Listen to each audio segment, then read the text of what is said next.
Hello, I'm Noelle Lim on ASEAN Speaks by Maybank. On Friday, the S&P 500 closed at 4,280. So what should we look out for in ASEAN this week then? We also peek into our brand new ASEAN ESG Alpha report with top ESG picks. Portfolio strategist Seng Yeow discusses with the analysts. Hi, good morning, everybody. This week, we would like to basically flag out one major point to focus on. As we know, last week's performance on the stock market has been spectacular, and this was boosted by very strong non-farm payrolls as well as slowing CPI numbers. This gave a very strong tailwind to the US indices especially. But the problem to note here is that, as I was trying to show earlier in a chart before the Wi-Fi got disconnected, is that a lot of this performance has been predicated on just P multiples expansion. Since June of this year, when the S&P has started to pivot around and run, the multiples was trading at about 15 times PE at that point in time. And over the last few months or so, based on today's ending close of the S&P at 4,280 thereabouts, PE right now stands at about 17.7 times. But if you look at the EPS momentum, over the course of this period and even beyond that, actually the momentum of the EPS has been slowing down. And if we are taking the view that the EPS outlook for the S&P will likely turn around in the fourth quarter this year, my personal guess is that it's not going to happen. So with that context setting, today's speakers, will help us basically get an understanding of which asset classes to focus on and to basically market to your clients. And my question to Suhaimi is that when we look at Malaysia's latest 2Q GDP numbers, is very strong. It actually came in better than expected. Looking at the external demand situation, which I just explained at the start of this call, and also comments from Bank Negara Malaysia that they're uplifting their GDP outlook. Basically, they expect it to come in at the higher end of the forecast range. But you put this in the context of what maybe Singapore is doing. Singapore, on the other hand, is downgrading its outlook. Are you still in this bullish camp? Suhaimi? Hi, good morning. Seng Yeow. Good morning, everyone.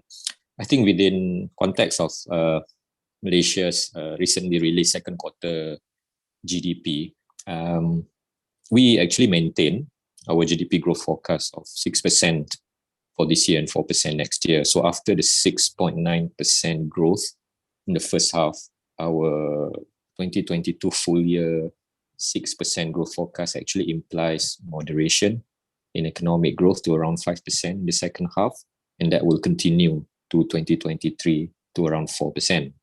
So this reflects what we call withdrawal syndrome after the sugar rush from full economic opening, given the rising inflation and interest rate environment domestically and globally, the unwinding and ending of other pandemic era stimulus policies and measures, and what we are seeing as a growing signs of economic slowdown in major economies like US, Europe, China, which are our major export markets.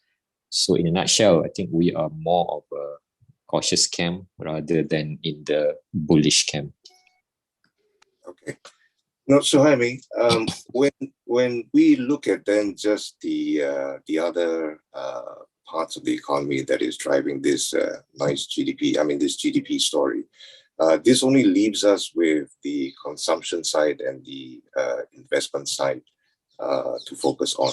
Can you walk us through in terms of how much these two segments of the economy could actually underpin GDP growth? Yeah, both of them are important because they account for something like 3/4 of GDP. As for consumer spending, that is almost, 60% of GDP.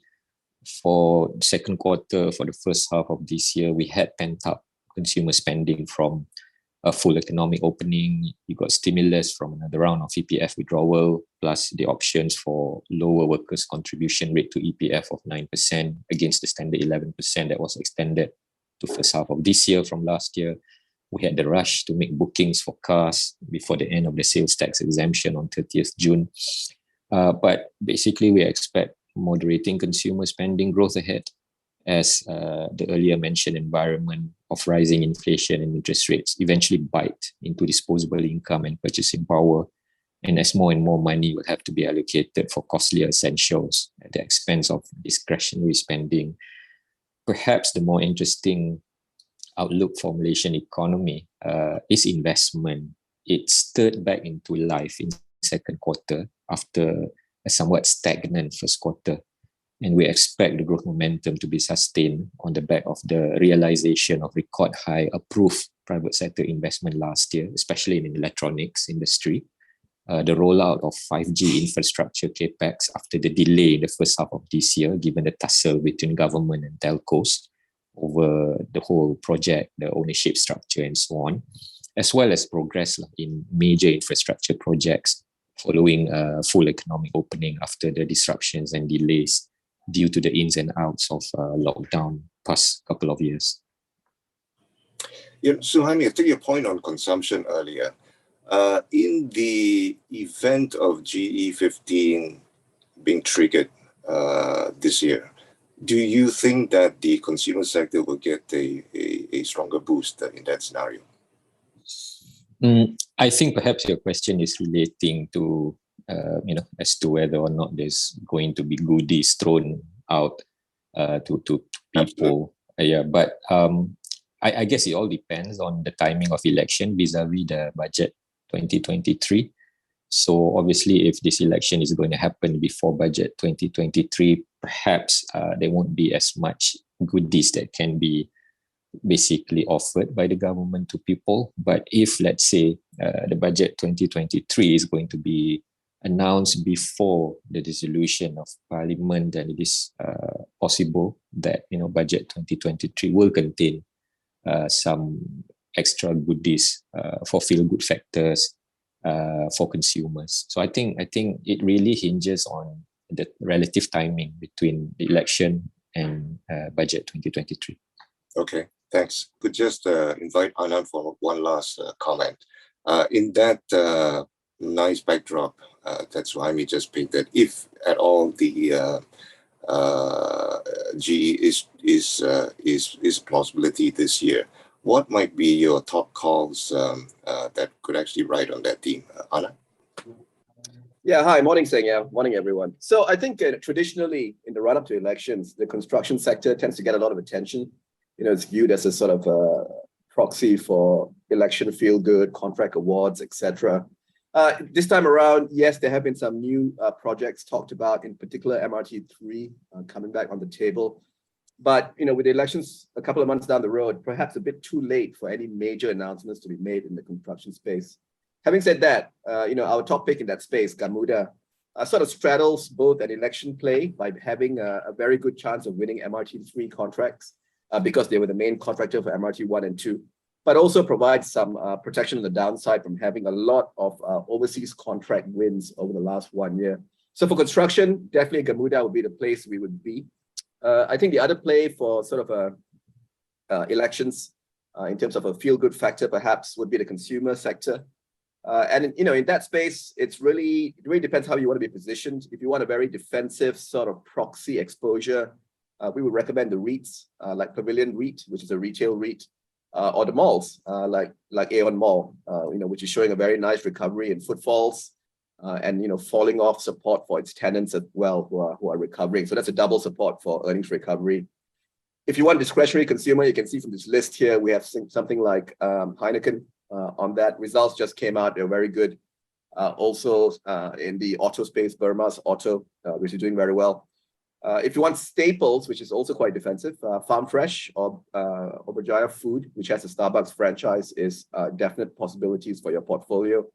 And finally, if you want discretionary, Mr. DIY and Padini would be interesting to us. Thank you. Thanks for that. Let's take a look at the rates market right now. I'd like to invite Winson onto the call. Winson, on the rates market, you reported that the foreign funds have been actually net selling in ASEAN, including Malaysia. But despite this outflow, the NGS curve actually bull flattened, where the spreads are now 10 to 30 basis points flatter since compared to July. Do you think this curve will flatten further? Hi, morning, Seng Yeow. Yes, I think it is possible. There were broad-based foreign outflows, I would say not just within ASEAN, but also across the emerging market that in July, including Malaysia, Thailand, and Indonesia. So for Malaysia, year-to-date outflows in total is about 7 billion. But despite the outflows, I think there could be two reasons why the curve could still bull flatten. One, I think foreign selling actually concentrated in the front end and the mid tenor. So that's why the long end was not really quite affected. And second is there was probably quite a strong demand for duration, because I think more institutional investors begin to recognize that there is a need to hedge against recession risk in their portfolio, for example, by increasing asset allocation to longer duration government bonds. So if you look at the curve currently, MGS, a 3-year, 10-year, the spread is about 50 bp. A long-term mean is about 75. So you can see that is flatter than the long-term mean. But I would say flat yield curve is actually quite common in the late cycle, and I think we are in the late cycle. The US Treasury yield curve is very flat, negative 30 to 40 bp. Even the UK yield curve is less than 10. Korea is 10 bp, and Singapore yield curve is close to 0. Got it. Okay. Maybe let's take a look at the government-linked entity bonds. Mun Yi, you just published a note last week on this space. Where do you find relative value so that our bankers might actually pay more attention to pushing to their clients? Hi, morning. Hey. So first one we see value in is InfraCred. It is rated AAA. So like Aquasa, both are special funding vehicles wholly owned by the Sarawak state government, and bond repayments come from the state's annual budget. So as such, we see the two government-linked entity curves should trade at least on par, but InfraCred curve is currently wider than the Aquasa curve, and it offers an average credit spread of about 16 bp higher than the composite AAA spread. InfraCred also has larger tranche size and better trading liquidity than Aquasa. The other name we see value in is Sarawak Petchem. This is also rated AAA. Its average credit spread of around 100 bp offers roughly 50 bp premium over the AAA composite. In comparison, we think Sarawak Energy looks tight, being slightly inside the AAA curve. The downside risks with Sarawak Petchem are construction risk, greenfield methanol plant, and single project risk.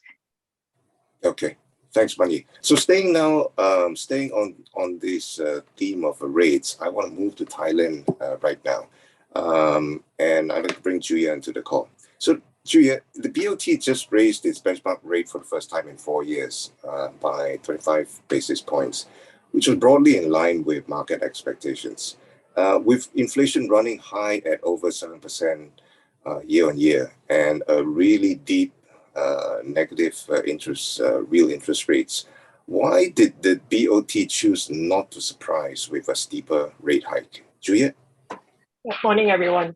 Indeed, while the vote to hike was a unanimous decision, 6 out of the 7 committee members voted for a 25 bps hike, and just 1 member voted for a more aggressive 50 bps hike, as he was of the view that even with a big rate increase, it will not significantly affect the economic recovery. I think the reason that they chose a more moderate 25 bps hike is given that the governor has been emphasizing that the bank will only gradually increase interest rates in order to tackle rising inflation. And this is really to ensure that the economic recovery is uninterrupted. The recovery is still facing some uncertainty with a prolonged Russia-Ukraine war, as well as aggressive policy tightening in the US and other countries.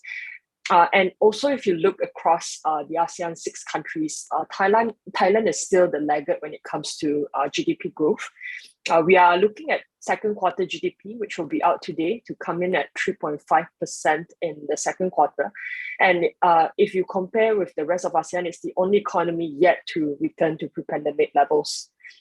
We expect the BOT to deliver another 2 rounds of 25 bips hike in the remaining meetings in September and November, so sticking to that script of a gradual policy rate hike. Okay, thanks, Julia. Let me bring on the bank's analyst in Thailand, Jesada. Jesada, the banks did trade up on their policy rate announcement, but they also at the same time announced they intend to hold interest rates steady despite that. And this was, as Julia mentioned, to mitigate the effects on borrowers amid this sluggish state of the economy. Does this affect your outlook for the banks? Because I recall, you're still pretty much bullish in terms of the bank's outlook. Jesada? It does not affect my positive view on the sector, as we expect the economy to recover from the upcoming tourists in the first quarter this year and first quarter next year. And this should improve the household income and the customer ability to repay debt. So we still believe the bank to benefit from the rising interest income, which could more than offset the higher funding costs in the long term. Okay, great. Thanks very much. Would there be your top 1 or 2 picks within the sector for our audience? Our top pick in the banking sector is K-Bank, KTB, and KKP. Okay, got it. Thanks, Jesada. Yuwanee, the Ministry of Labour, the Thai Ministry of Labour, is mulling over the idea of raising minimum wage by, as much as 8%. What might be the impact on the key tourism sector then? Good morning.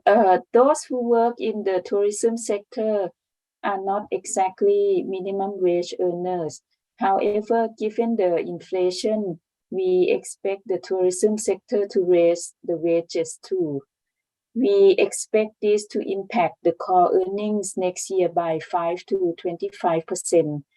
AOT and Mint will have less impact due to the strong profitability next year, while E-Erawan and AWC will be the most impacted because of weak profitability.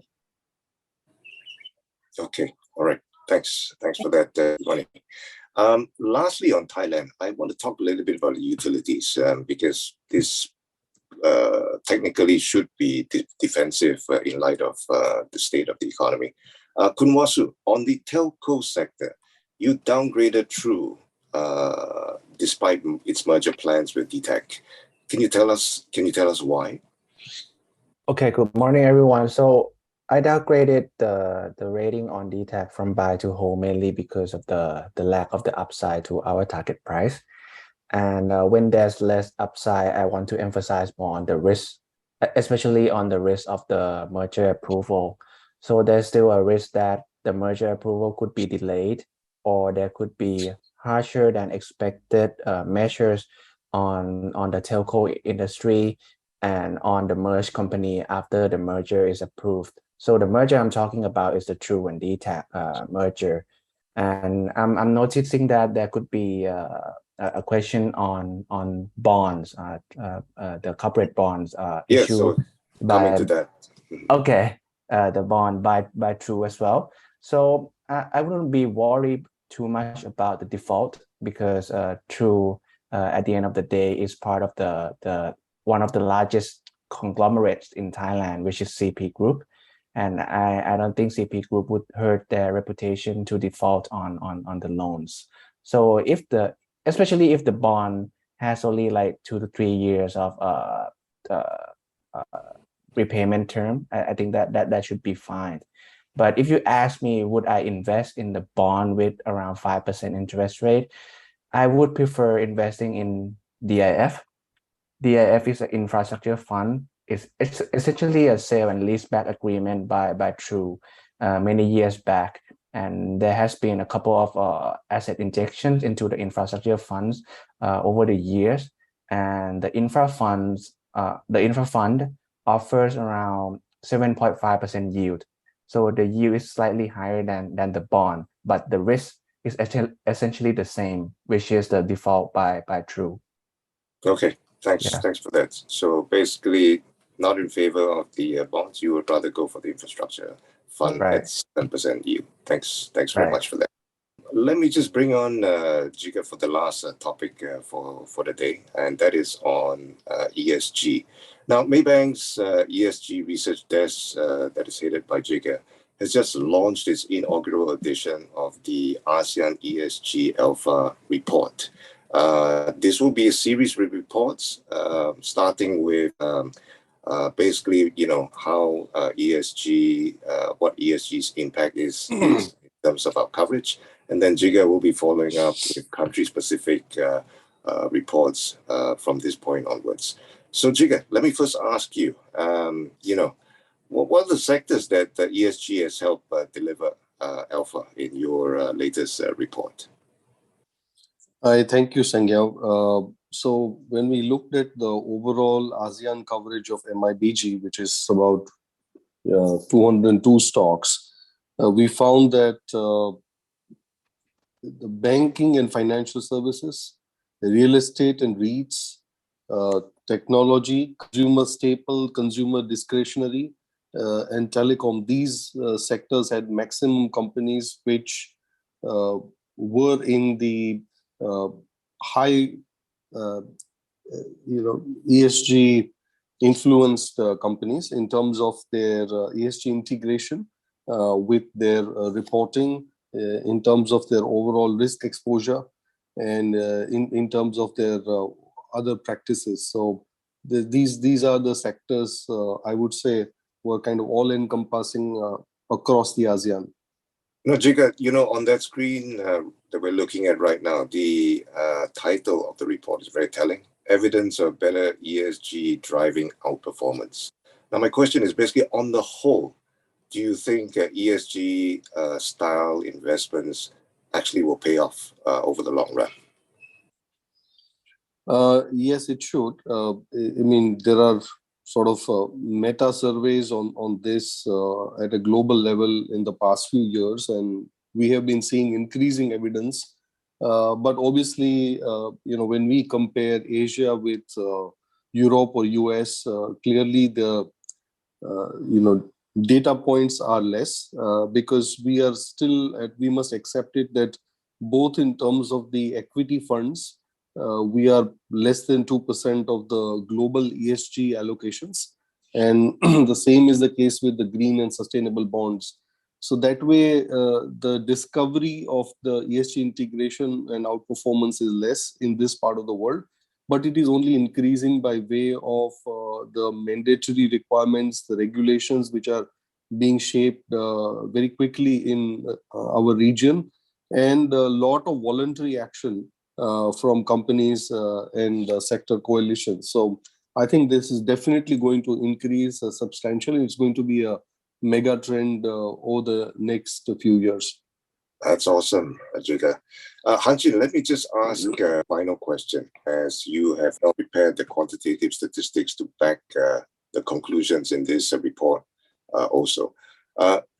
We've talked a lot earlier about consumer and some of these other sectors. What are some of these names that you would like to highlight to our audience this morning? Hanchin? Hi, Seng. Yeah, just some of the names which have outperformed over a 1 year, 3 year, and 5 year period. So in Malaysia, we have stocks such as Yeow, Heineken, Pardini, and these stocks have basically outperformed over a 1 year period. And these are stocks with low ESG risk. And in Thailand, you have Home Product Center and Siam Macro, which are low ESG risks and have outperformed over a long term, which is 5 year period. Got it. Awesome. Thanks very much for that. Well, we've come to the end of this call for today. Thank you very much and have a great week ahead. For more information, speak to a Maybank trading rep and check out market insights on the Maybank Trade app. Go well and have a good week. I'm Noelle Lim on ASEAN Speaks by Maybank.